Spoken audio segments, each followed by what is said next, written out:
Hi, I'm Glen Mather, CEO and founder of NuView Trust, and it's a real pleasure to come to you today. We're going to cover quite a lot of interesting things that you're going to be able to deploy and put into practice yourself, and it can fundamentally change your ability to build wealth. And I'm going to start out, if you will indulge me, with a little bit of my own personal story, because I think it's going to potentially match some of the experiences you've had in your life. I started out way back in 1980 as a college graduate. I went to work for a little company on the West Coast, actually not that little, Lockheed Missiles and Space Company. And I remember going through the HR onboarding process, and they took me to the administration building, and this is a big company, of course, and they said, would I like to sign up for their 401k program? I decided to put 2% of my income in. It would come out through payroll deductions, which was far less painful than having to write a check. And then here was my pledge. I said every pay raise that I would get in the future and every bonus check, I would devote 50% of it to my retirement. It was kind of fun because I got to pick from 2 or 3 stocks and watch those go up. But other than that, I didn't pay much attention to it. 13 years later, when I left Lockheed, I had over $125,000 saved, and once again, all painless. So from there, I went on to work as a strategy consultant in the telecommunications field. And I had rolled over my 401k, which is generally what happens when you leave your employer, and I'd rolled it over to Charles Schwab. Now, inside Schwab, it was kind of cool because unlike my employer plan, which was limited to about 6 or 7 mutual funds, I got to pick individual stocks with Schwab. I remember flying on a trip for my business. I had to fly all over the country as a strategy consultant. And I was reading an article, I had no idea to this day where I picked it up, but that you could actually use your IRA to buy real estate. Well, this intrigued me because I felt I was losing every time I was in the marketplace, and real estate has always intrigued me, and certainly most of us that are able to afford a home, when we get into that process, we're always looking at how much the value went up, what if I moved, how would all that work? But I would be able to do this with my retirement. That was really crazy good, and I couldn't wait to get started. So after I got back from that trip, I went to the local banks in the Chicago area where I was living and working at the time. It's kind of funny. I remember going into these branches and asking the branch manager, I would like to buy real estate with my IRA. Can you tell me how? And they'd look at me, kind of scratch their head and say, no, I've never heard of that, but here's a CD that I can sell you. Well, I got frustrated after 4 or 5 of those kind of responses. So I had to take a different strategy. So what I decided to do was talk to the bank that helped fund our company and provide lines of credit, etc. I remember driving into downtown Chicago, going up to the 3rd floor, first time I'd ever been to the 3rd floor of a bank, and I went to their trust department. I explained my issues, and they said, normally we don't deal with people, let's say at your lower level of income, but because we have a relationship with your company, we'll let you do this. So within 30 days, I had rolled my funds over from Schwab, actually transferred them from Schwab into the local bank. It was called LaSalle Bank, and bought my first piece of property inside my IRA. I couldn't have been more thrilled. I think it cost me about $1,200 to do it, and there was an annual fee. I didn't care. I bought my first piece of property in South Carolina near the beach, and I just sat on it, watched it go up. That was my introduction to this. And it's funny how God works in your life, because when 9/11 hit, planes couldn't fly, and our strategy business ceased to operate, which gave me an opportunity to actually come down to Florida.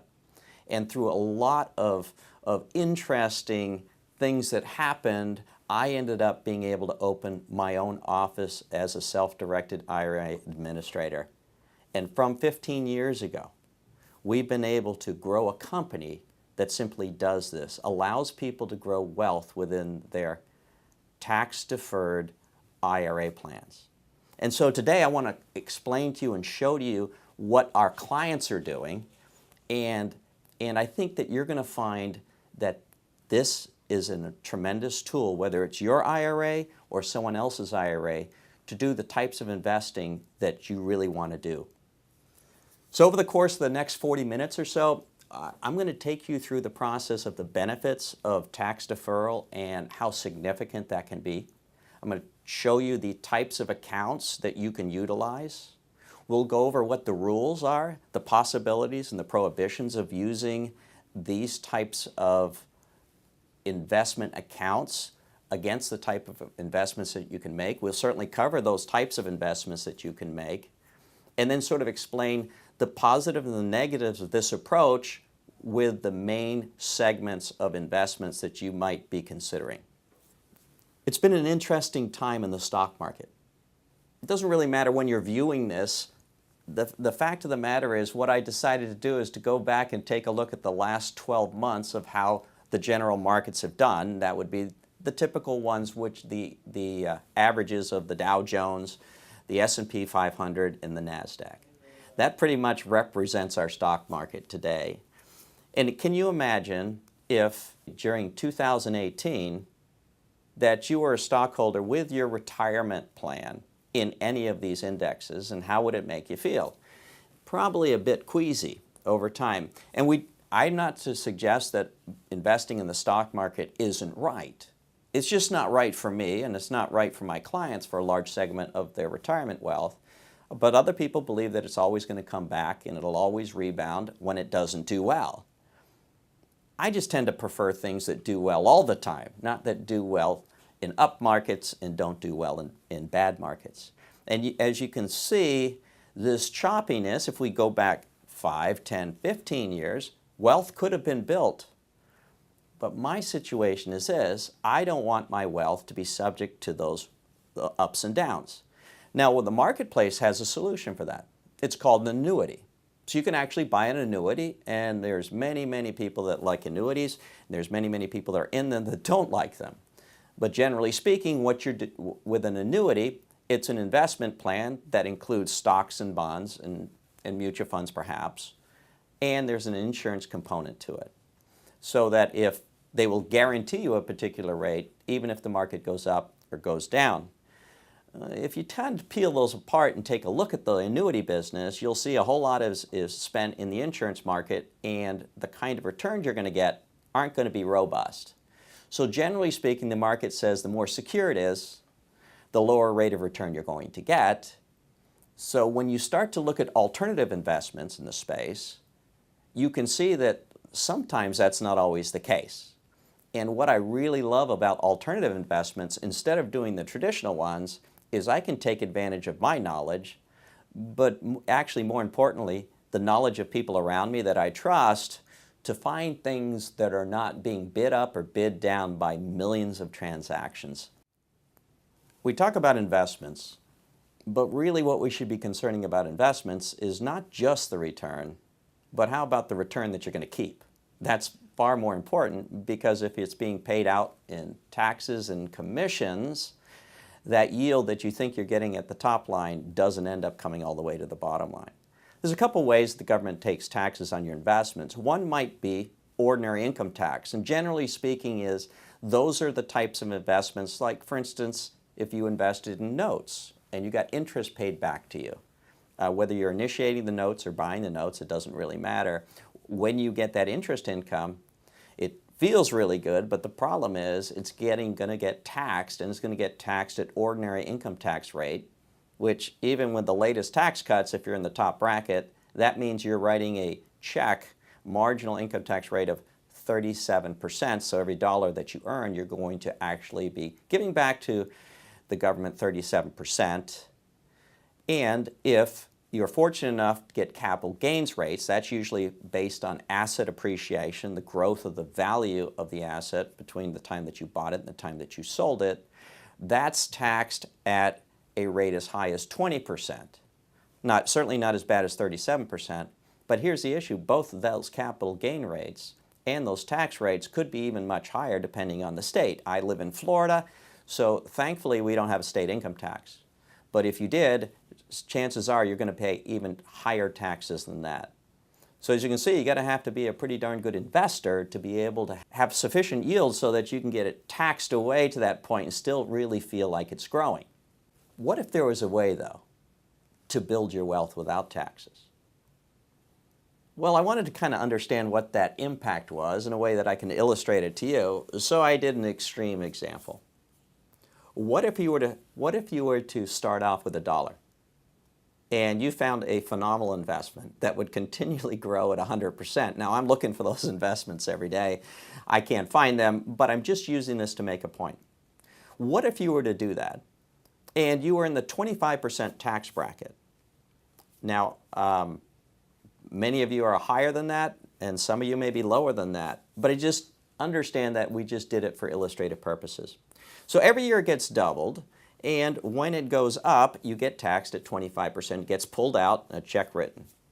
So over 20 years, you would be able to amass $72,000 in your account. But what if you did this in your retirement plan? What if you found a way to double your money every 20 years, but it wasn't taxed? It was either tax deferred or tax free. And we'll talk about those other plans later. Do you realize that instead of $72,000, you'd have over $1 million saved up? And yet many people every day have access to these accounts and they choose not to use them. For whatever reason, they choose not to use them. And I will tell you something, as you're looking forward to making these investments and alternatives, make sure that you think it all the way through till the time that you need this money and you're going to spend this money. Because during this accumulation of wealth, to have the government come in and be your silent partner will just kill your eventual returns. Now, it's interesting because what we're talking about, which is self-directed IRAs and retirement plans, generally don't have high-profile spokespeople for them. The reason why, of course, is there's not a lot of commissions made in this business, and it's certainly not for everybody, these types of investments. I'll explain that more later. But you have a picture of somebody up here who actually used it very wisely. Now, whatever your viewpoint of Mitt Romney is, and I believe his last election run was 2012, he was pretty prudent with his money. He actually worked on the LA Olympics, I recall, and sort of pulled that out of the ditch and made that a little bit better. And he worked at Bain Capital, so he knew how to structure deals. And when you structure deals and use retirement plans, it's amazing what happened. So basically, they took over the ownership or control of a company, fixed it up, made it much better. There was a separate section or a separate segment of stock that he was able to purchase with his IRA, and when that company was turned around, be able to reap that harvest. He was smart enough to realize that if he was taxed on this, that his gains would have been severely limited. So he was able to make this kind of wealth, and of course it's private how much he made, and there's speculation how broad it is, but it's well into the tens of millions of dollars inside his IRA. Now, I wish all of you would have that kind of result, not in his presidential run, but in his wealth building. It's been tremendous. So I want you to understand that's our one celebrity endorsement is Mitt Romney and what he's done, and certainly we'd love all of us to have those same kind of results. But he understood the value of money and the value of not being taxed on the huge gains that he was able to get. So that's our celebrity endorsement for self-directed IRAs. What's amazing is that all of us have the same tools at our disposal. When I talk to my CPA, and I certainly get a chance to talk to many CPAs outside of my own, they spend a lot of time with their clients trying to defer, eliminate taxes, and they say that most of the clients have no idea of the tools they have available. And unfortunately, most of these tools are eliminated as you start to build wealth, as you get success and you're making more money. Most of them sort of sunset or going away. A lot of the deductions do in your income tax. What's interesting, these vehicles that I have on the screen right now, which are the different types of IRAs and tax deferral programs, generally any of these do not go away based on income. Sometimes the contribution can be limited, but as far as how large your investment account can be, that's never limited. So if you want to start at as little as $6,000 with a SEP or a traditional IRA, and that's not little, but those things grow over time. You can see that there's simple IRAs and SEP IRAs and individual K plans that you can sock away more than $56,000 in each one of those in 2019. And there's other types of plans too. There's HSAs and ESAs. We'll cover more of them later. But you've got all the tools. These are accessible to you, Basically, all you need to do is have earned income for you to be able to make those contributions. And many of you already have these, and you can simply roll them over. Because the fact of the matter is, probably where they are today is they're inside a plan, they're with a administrator or custodian that do not allow you to self-direct. So all of those alternatives we're talking about, until you put them in the hands of a custodian that can hold self-directed assets, it's just not available to you. Do you remember my story from earlier where I actually went into the HR office and signed up for my 401k plan? This is generally how Americans save. Let's be honest, they don't save by writing checks to Charles Schwab for their contributions in their traditional and Roth. They certainly can, and they do, but not in the kind of numbers that we get from our employer plans. So whether you're in a 401k plan, whether you're in a 403b, which is for schools and nonprofits, or a Section 457 plan, which is for state and local workers, or thrift savings plans, the beauty of all of these is generally it's payroll deducted.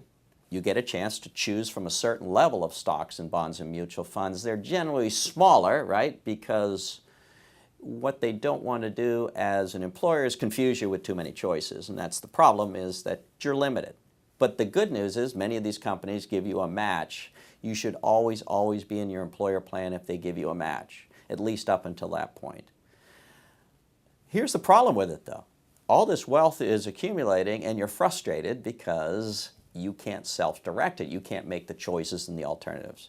Generally speaking, most of these plans will allow you, once you hit the age of 50, to start rolling those out into a platform, such as with NuView, that you can self-direct it. But they don't necessarily tell you that. It's just baked into the plan document. So I'd encourage you, if you're in a situation where you're working in a company that offers these retirement plans, is talk to the plan administrator. Generally, you get to them through your HR department and ask them what the plan document says about an in-service distribution or a transfer or a rollover. It doesn't really matter the language. It just has to do with is you're asking it to move it from that plan into a self-directed plan. Find out what you can do. Of course, if you terminate employment, that gives you full option to roll it out. And as a matter of fact, most employers are just happy to see you go because they don't want to have to pay for the administration of your plan. That opens up all sorts of opportunities. But I'm shocked, absolutely shocked at the number of people that have these, I call them orphaned plans. They've left the employment, but their money stayed there. They can't make a contribution to it. They're limited in what they can do, but they still leave it there. It makes no sense at all.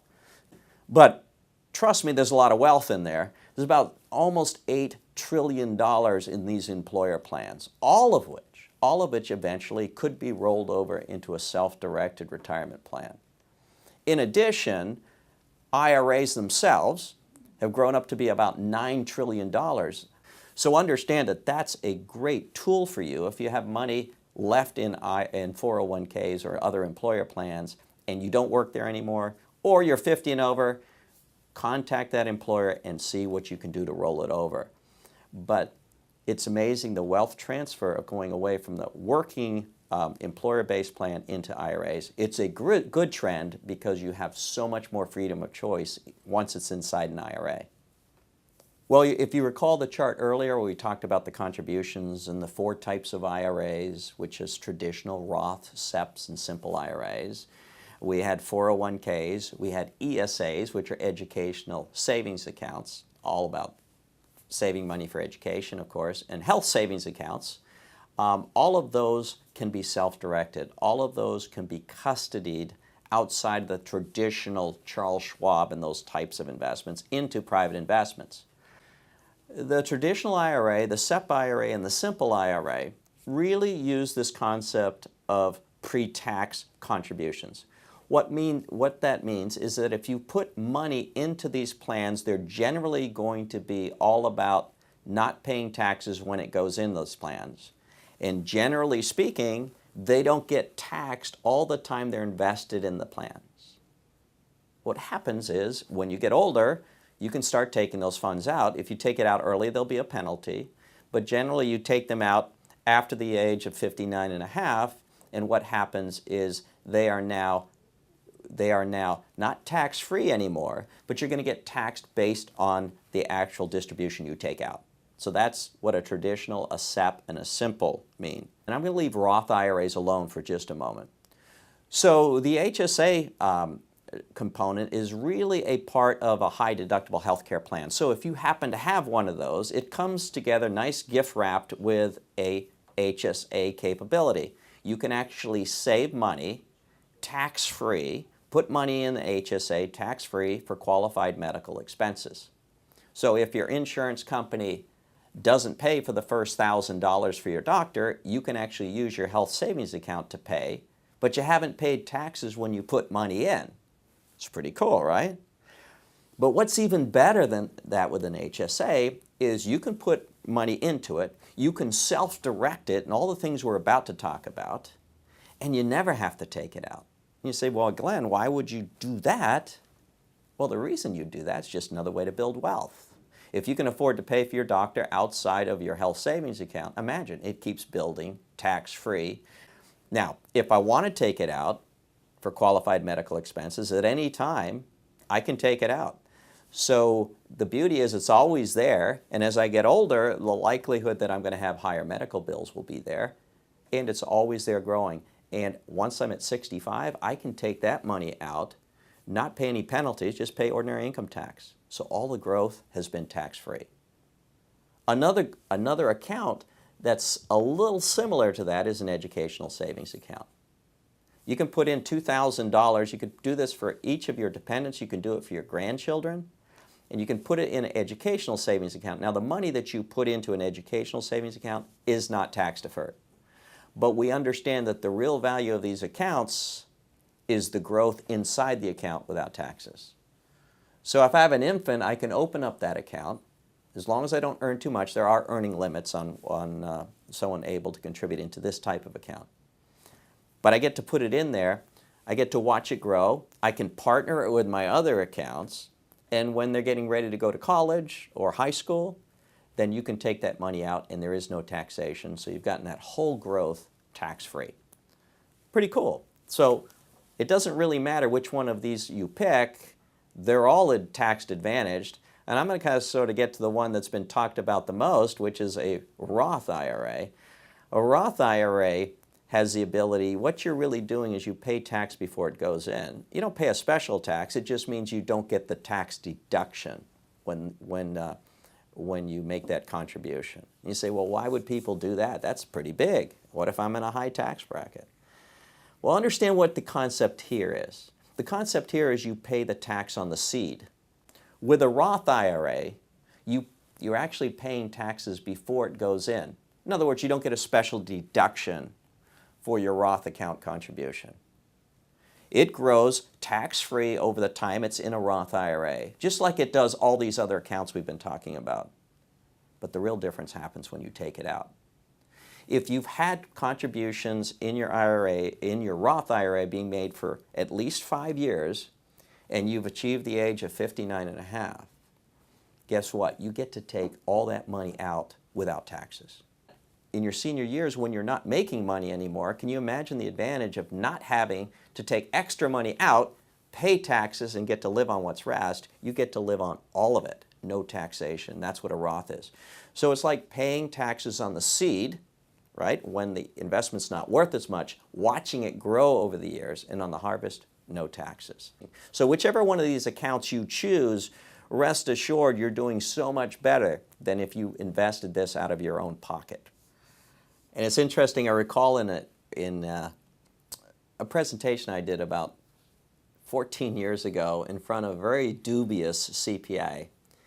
He said, well, you talk about all these things that you can do in your IRA, and some of them are listed here on the chart, but where in the code does it say you're allowed to do it? Well, you know, if you've ever been to the government website, irs.gov, you'll understand how hard it is to search it. So the best thing you do is you find the youngest person in your organization to go do searching for you, and I did, and he came back and he said, look at this, and in the frequently asked questions section it says that you can buy real estate with your IRA, but you're not required to, of course, which makes a whole lot of sense. But understand, it was my way of understanding at that particular point in time that the IRS code is written for all the things you can't do. It doesn't list the things you can do. And you certainly can buy all of these alternatives listed. We have thousands of clients do that, and we're not the only company that does this, unfortunately. But there are tens of thousands and hundreds of thousands of clients that actually do this in their IRA. They buy real estate of almost any type. So it doesn't matter if it's residential, commercial. It doesn't matter if it's multifamily. All of these things you can do inside your IRA, your ESA, your HSA, and also a tool called an individual 401k plan. Private stock, partnerships, all types of stock. Mortgages and notes, so you can actually issue mortgages secured by real estate, or you can actually buy notes or issue notes secured by other objects outside of real estate. LLCs, that's just a structure, and a lot of things can happen inside an LLC, but you certainly can invest in that structure with your IRA. Precious metals, gold, silver, platinum, and palladium are the 4 types of precious metals that are all allowed to be held. You have to have a depository. You cannot do this in your own home, despite what you might hear on the TV and the radio about that. That is not legal, but certainly through depositories it is. There's so many things and so many creative things that I see my clients do every day. It's amazing. So can you imagine a job whereby you're taught by your clients on the best things that you can do? We provide the structure, but we don't provide the choices. You have to go out and find your own. So for some people, this is really a challenge. They don't understand this, and they want to go back to the safety and security of the stock market, which is probably not necessarily safe or secure, but they feel comfortable doing this. Self-direction, and what I'm talking about are for the Mitt Romneys. It's for me. It may be for you. It's the people that think differently, that don't want to go into the traditional stuff. I kind of find that shopped over. And the thing that I love about my own personal investing in this area is the fact that I get to find real estate before it goes on the market and exposed to everybody else. I get to find startups that not many people know about, but I happen to know the individuals that are doing it, and I have a high degree of faith in what they're doing. I love startup banks. Depending on where you are, where the economy is, and the people that are running the bank and the competition, that's up to you. It's up to you to make the choices, because you're going to benefit from these choices, and it really encourages you to continue to invest in your own knowledge. So most of our clients, they love going to educational seminars, they love to read, they love to continue to stimulate themselves with all their choices, and I would suggest that most people never do that. And they don't do it, and I find it frightening, and here's why. Is we spend our lifetime working hard and amassing, if we're able to save, amass, and when you get to the age of 50 or 60, what happens is you actually have more saved up than you have the ability to earn later in life. And yet we spend more time concerned about how we earn our money and very little, if any, time on how we invest all those earnings and how we prepare ourselves best for retirement. And I will tell you something, I love these choices that we're able to do, and there's so many ways to make money in each one of these segments. It's simply amazing. So I'm encouraged every day by what our clients do. Now you're probably asking, okay, Glen's given all the upside to all of this. There's got to be some rules. There's got to be some things in place that don't allow me to do anything I want to do. Well, there certainly is IRS regulations, but they're not onerous at all. But first is a little bit of a mind shift that I'd like you to have. Understand that your IRA, you control it, absolutely. You decide where everything's investing in, absolutely. But it's a little bit different structure than your own personal bank account. It's really a trust. Think of it as a trust that's held for your senior years, because that's what all the rules and regulations are about in the IRS. Is basically saying, we're going to give you all these tax advantages, but rest assured, it's not for you to go off and buy your own personal home. It's not for you to have a better vacation or even pay for Johnny's college. Your IRA clearly is to help fund your lifestyle and your needs when you're no longer working. So you've got to understand and embrace the fact that it's a trust. And so there's rules associated with that, and you can see on your screen what those rules, where you can go to get those those documents to help you. So because it's a trust, the IRA has certain prohibitions against what you can do, and what they're really concerned about most is not what you invest in. Really, there's only two things you're not allowed to invest in that's listed in the code. Number one is collectibles, and there's more information once again in the code that you can see on the screen. And number two is life insurance. So that's it. It's a pretty small list, and chances are you weren't wanting to invest in those anyway. So it's not the prohibition of what you can buy that I want you to focus on. I want you to focus on this section which talks about dealing with disqualified parties. And when we say dealing, what we're saying is the IRA is not allowed to lend, sell, furnish goods or services. The IRA holder is not allowed to get a personal benefit from the IRA or any interest from the IRA. Understand the concept of this. Your IRA is for your old age.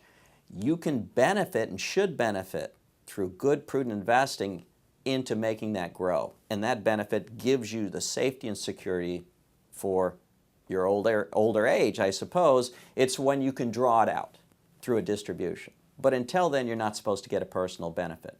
But there's other people besides you that is not allowed to get a benefit, or that your IRA is not allowed to deal with. Those are certain family members. I'll come back to that. It's any service provider. So example, if you were to open up your self-directed IRA and I was your custodian, I couldn't help you buy and sell your assets. I'm not allowed to do that. I'm a passive custodian.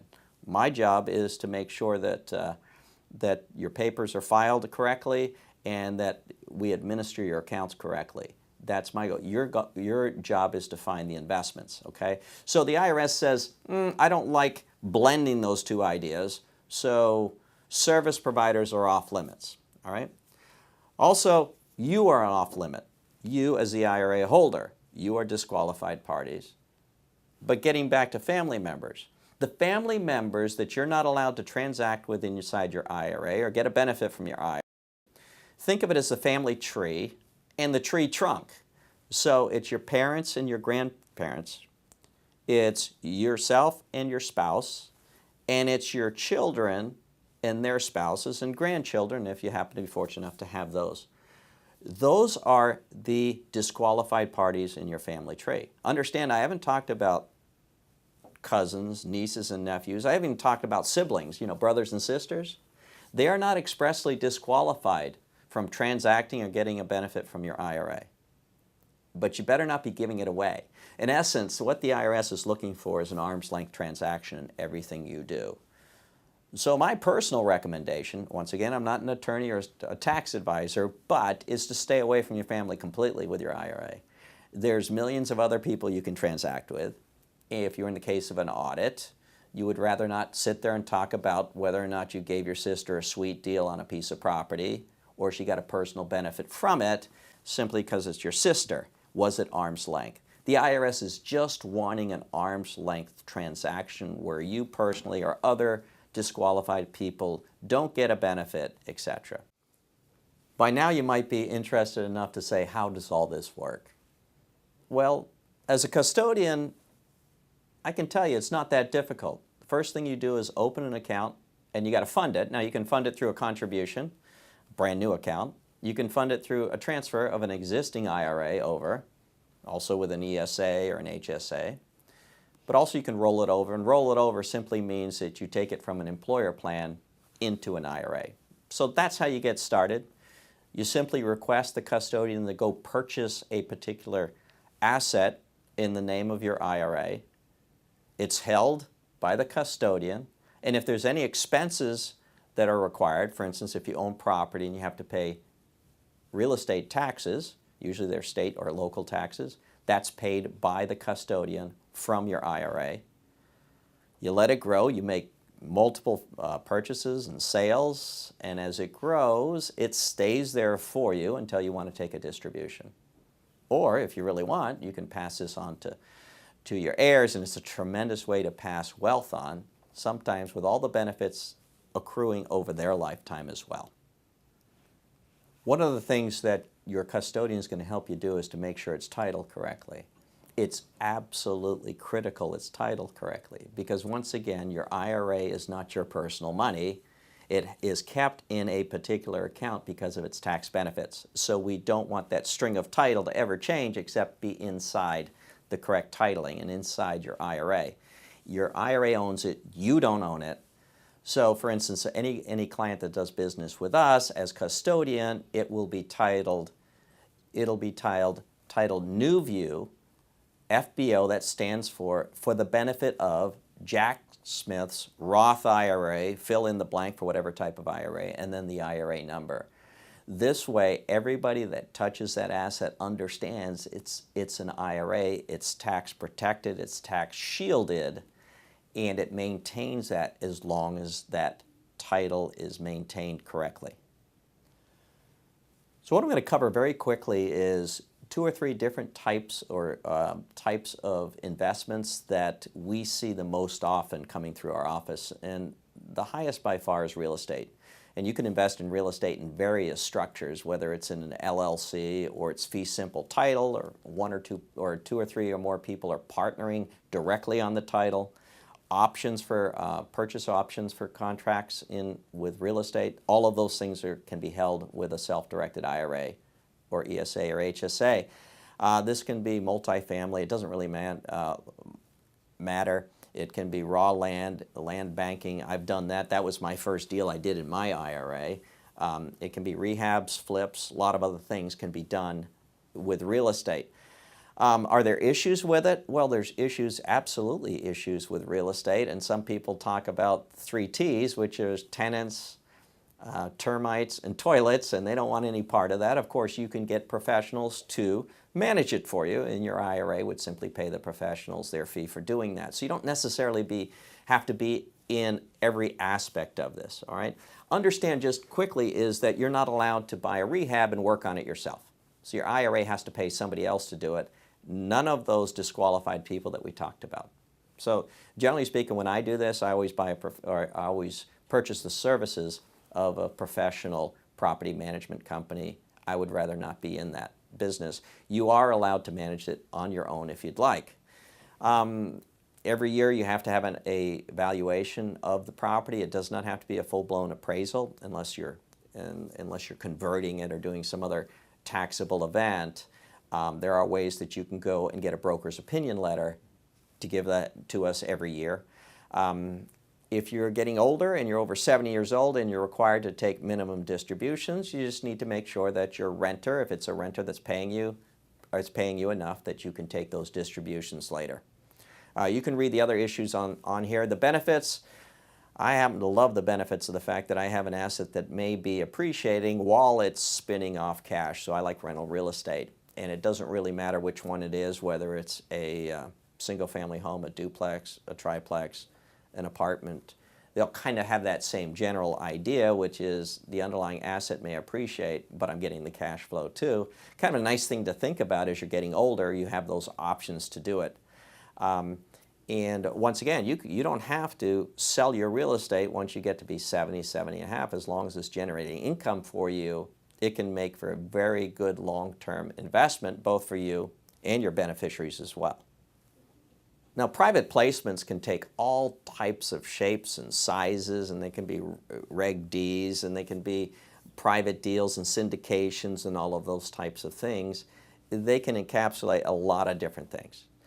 It could be a business startup. It can be a syndication of, let's say, a Walmart property where you can fundamentally buy the property and Walmart basically pays you rent. They're called syndications. All of these things can be done inside IRAs. Most of us never really hear much about them, which is why? Because they're private and they're not put up there and they're not available for everybody. And once again, that leads to scarcity of knowledge about these, and generally it can yield it can provide a lot better yields. But that's up to you. It depends on your risk tolerance. Private placements, real estate, anything in the alternative world, I want you to understand, is not more risky or less risky than the stock market. It just depends on what you're doing. It depends on actually the choices that you make. What are the issues with private placements? I think you might imagine there's liquidity. a lot of these things that require you to hold the asset for 3, 5, 7 years before you can get out. Now, generally speaking, I don't like those types of investments except for my retirement. God willing, I'm not going to be retiring in 5, 6, 7 years. I won't need the money. So when you don't need the money, what you generally do is you get a premium for lack of liquidity, which means that you're able to make more money. They have to pay you more because they get to lock that money away from you being able to take a distribution or pulling it out. So that's what I like about it. So I like the scarcity aspect of this, of private placements, but I also like the fact that I get a premium or paid more because it's not liquid when I don't need it to be liquid. Some problems can be on these things is how to rightly evaluate them. There's a terminology on this page called UBIT, and that stands for Unrelated Business Income Tax. What that means is that if you're investing in a business that's not passive in nature, it's an active operating company, and it's not in a C Corp, there could be some situations where your IRA is taxed inside that. So make sure that you talk to your IRA custodian about this if you think you're investing into an operational business, and certainly talk to your CPA or your tax authority on that, on whether that makes for a good investment in your IRA. I just want to make you aware that an IRA doesn't shield you from every bit of tax if you invest into an operating company that is not a C Corp. The reason why is C Corps are taxed entities, and a lot of private placements are in LLCs, S Corps that are pass-through tax entities, and those pass-throughs are the ones that can't hold an operating company without your taxation. The potentials and the benefits of these are just amazing, and I think we talked a little bit more of these, and a lot of these are ground floor opportunities. And you can choose to invest a particular portion of your investments into the higher risk stuff if you like. I always like to do that, not a lot, but a little bit, so that I can, having that home run like Mitt Romney did in his IRA, I'm still searching for that myself to get those kind of returns. But I'm hopeful, and largely I do it in my Roth IRA too. The categories of notes is particularly interesting because we're seeing more and more clients get into this, and the more that I become aware of it and our staff become aware, the opportunities are tremendous here. It includes mortgage notes. It can include notes for other things. We have people doing liquor licenses, and they used to do taxi cab medallions before the Uber started taking over. But there's lots of other assets that can be securitizing your loans. Structured settlements, that's an interesting area whereby someone slips and falls and they get an adjudication from a judge that says you would get a funding of, let's say, $2,000 a month over 3 years. Someone can actually structure that so they get an upfront check, and you can be the person that now gets that $2,000 a month from the settlement. There's a discount involved, and it's a nice way of doing. We see people get anywhere from 5, 6, 7, up to 10% from this. And once again, it's being paid by the insurance company based on a judge's ruling. So the safety and security of this is pretty high compared to what you get back on return. That's interesting. What are the issues of it? Well, it's up to you as the IRA holder to monitor the payments. You're going to be sort of the servicer of that, or you can certainly find a third party to go do that. There can be foreclosure actions that have to be taken, and your IRA would have to fund that activity. It's possible that if you go out too long on your interest rate, you would have interest rate risk. If rates go up, you certainly don't want to be too long in the market because you're going to be losing money compared to the current interest rates.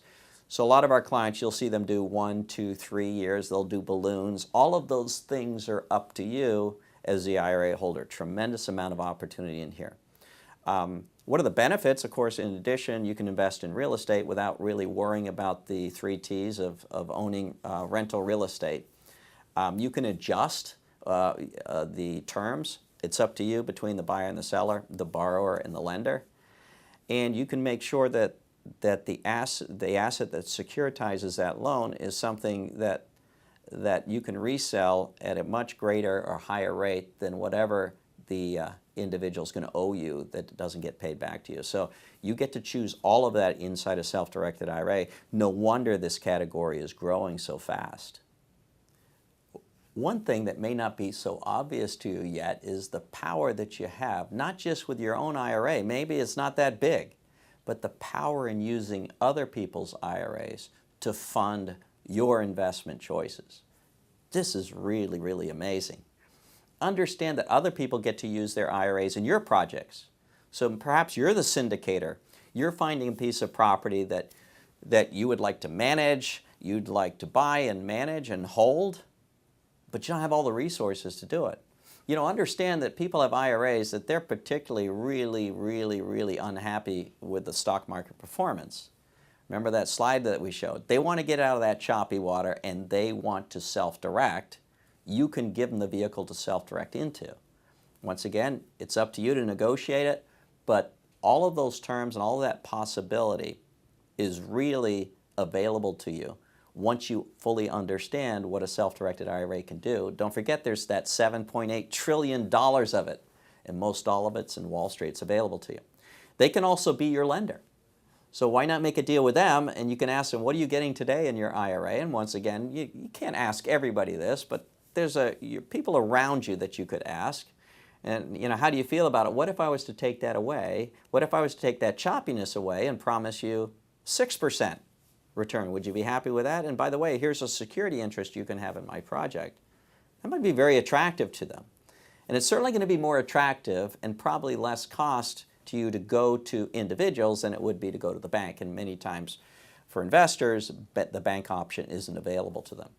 So private lenders use IRAs all the time, and they don't always use their own IRAs, but they use other people's IRAs. So it's a great way to aggregate for some really good opportunity. You can even partner with them. I love partnering myself. So if you have an IRA and I have an IRA, let's go buy this together. And I will tell you this little secret.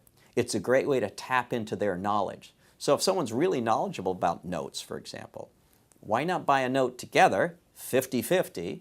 They're bringing all the expertise, you're bringing half the money, you get half the returns, they get half the returns. It's kind of like getting their knowledge and expertise for free. And it's a great way to start investing outside of the traditional stuff if you're a little bit queasy about it. You can also do joint ventures, and joint ventures are sort of like the broadest way that you can do that. So for example, if let's think beyond using my IRA. What if I'm a contractor? I can actually find people with IRA money. I can borrow with it, but I can joint venture with them. So using other people's money is an incredible tool because people are so fed up with where they are now. So they're just like you. They're fed up with the choices, and now they understand self-direction. They want to get in. They don't know how to get in. You can certainly help them take that first step. Just to summarize, why is tax-free important? I think you kind of see the fact that the government wants to be your silent partner and take away the majority of your wealth. What we talked about is a way that you don't have to do this. You're going to qualify somehow, whether it's through current income and you're able to start your own IRA, whether you're able to roll over your employer plan that you have in place today, or an existing IRA that you might have. And if you don't have any of those things, you can actually use other people's IRAs. So understand that the rules are pretty simple, once again. As long as you're not buying collectibles or life insurance, the categories are clear, and the IRS is just concerned about an arm's length transactions, not getting a personal benefit or having those disqualified people not get a benefit from your IRA. That's really it. The process is pretty simple. The wealth that you can build is transforming. So what's it take to take the next step? Well, certainly further education is always good. And if you take a look at the slide here, it's going to explain how you can engage us. If you want more information, you can simply send us an email, and we'll be able to provide you our guide to a self-directed IRA. And there's also a point here where you can get a hold of us. But thanks again. I wish you the best as you're growing your wealth, once again, without taxation. May God bless you.